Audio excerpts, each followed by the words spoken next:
dukomeje gusoma igitabo amagambo igihumbi yagufasha gusigasira ubugingo bwawe uko nakijijwe no kwizera. Rero gutangira, niba nta kuri muri weho ntabwo uzabona Imana. Shaka ukuri, kunda ukuri, usangize abandi ukuri, ube umunyakuri, ubone wigororere n'Imana. Kenshi na kenshi duhura n'ibigeragezo bihe bikomeye, tukarira, tukaganya, tukibaza, Mana, kuki ibi bintu biri kumbaho? Kuki njyewe? Kuki nona? Nakoze iki? Nakosheje iki? Ariko icyo abantu benshi batabona nuko ibyo bintu bitubaho kugira ngo duce ubwenge, dufungure amaso, tubone, tuve ibuzimu tugire umuntu, dushake ya nzira ifunganye ishaka Imana, aho kugira ngo dukomere ku isi tuyizirikaho n'ibyaha byayo. Avuga rero, ibyo bintu byose iyo bitubayeho, Imana itwohereje ubutumwa kugira ngo dukomere, dukanguke, dushake ya nzira y'Imana, noneho tugere ku mugambi Imana yaturemeye, cyane cyane tuba tutazi iyo turi mu isi. Ndaguha nk'urugero, iyo ibintu byambayeho imyaka 10 bishize bitaba, ntabwo mba narakijwe ngo nakire agakiza, mbona ubuntu bw'Imana, mbona ubugiraneza bw'Imana, mbone koko ubuzima nyabuzima budashaka kuba mu bintu cyangwa mu by'isi, ahubwo ubuzima nyabuzima buri mu ijambo ry'Imana, kuko hano duhari nk'abagenzi, ariko nyuma y'ubuzima hari ubundi buzima. Ibyo rero ni ibintu ugomba kumva cyane cyane ukiha igihe. Niba ibintu bikubayeho, wikwiyanga, wikwitekize, amagambo azavugwa hirya hino, ariko we uzakomere ku Mana, kuko uzi ko hari Imana hejuru y'ibyo byose izagushoboza. Byagufata umwaka, byagufata imyaka 5, nanjye byafashe imyaka 7-10, kuko nari nzi neza ko nizeye Imana, Imana ishobora byose. Uyu munsi bikaba ari amateka, bikaba byaravuyemo ubuhamya.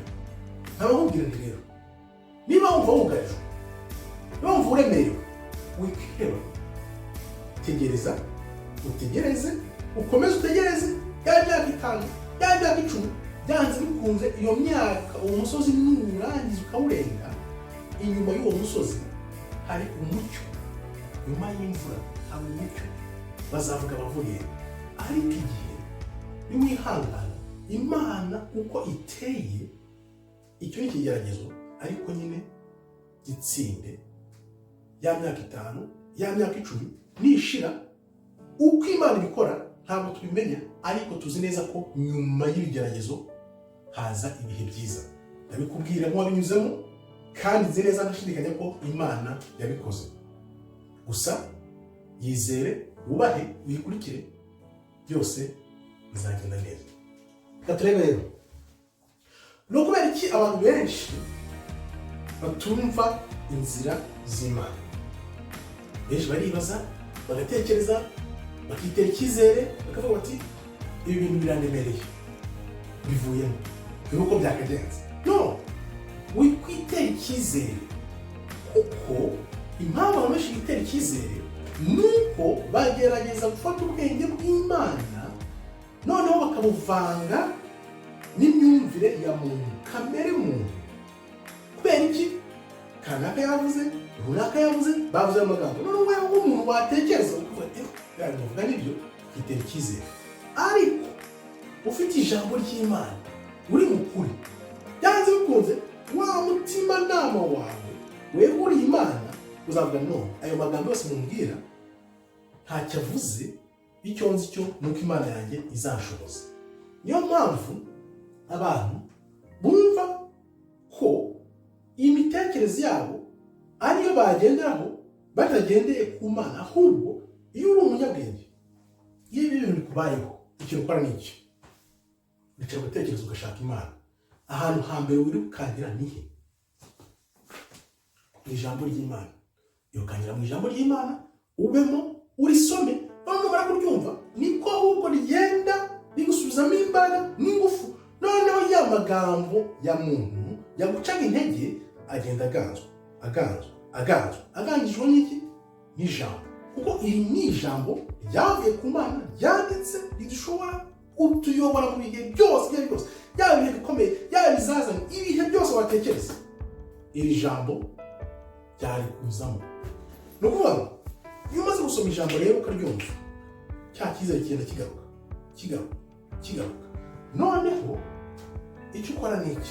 Kugira ngo ubitsinde ubiganze burundu, ugomba kuvuka bundi bushya, ugomba kwakira agakiza. Noneho ya mitekerereze yawe ikaba imitekerereze y'ijuru, imitekerereze ivuye ku Mana, aho kuba imitekerereze ya muntu. Noneho ya mitekerereze y'ijambo ry'Imana akaba yikubamo, ikagushyira kuri wa murongo ufunganye wo kumenya ukuri n'inzira z'Imana. Noneho wabimenya n'ibyo bigukiza. Ijambo ry'Imana rirakiza. Aya ni amagambo amwe nagiye shyira hasi nandika kugira ngo nzayasangize abantu bitere icyizere, kuko ijambo ry'Imana rirakiza, rirafasha, cyane cyane iyo wakira agakiza.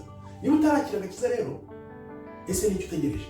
Shaka agakiza, ushaka Imana, ukurikira inzira z'Imana, kandi ibibazo byose ubone bikuremereye uko bimeze byose, uko ubona umusozi w'ikibazo wawungana kose, ijambo rimwe ry'Imana ushobora kugukubita hasi ukongera ukaba muntu mushya, ukaba mushya muri Kristo. Kristo nawe akaba muri weho, kuko yanesheje, nawe uranesha. Hano turatanga ubuhamya twabinyuzemo, abindi ni amateka. Niba utabizi ushakisha urebe, harimo n'abagize mu bibazo byinshi cyangwa bikomeye kurusha ibyo uva ufite, kandi babiciyemo bakaba bameze neza. Kubera iki? Kubera Imana. Rero nawe ushaka Imana, ukunda Imana, ushaka ukuri, ukunda ukuri, maze urebe ngo ibyo bibazo byose ufite birarangira. Murakoze rero, Imana ikomeze ibarinde. Shalom, shalom, shalom.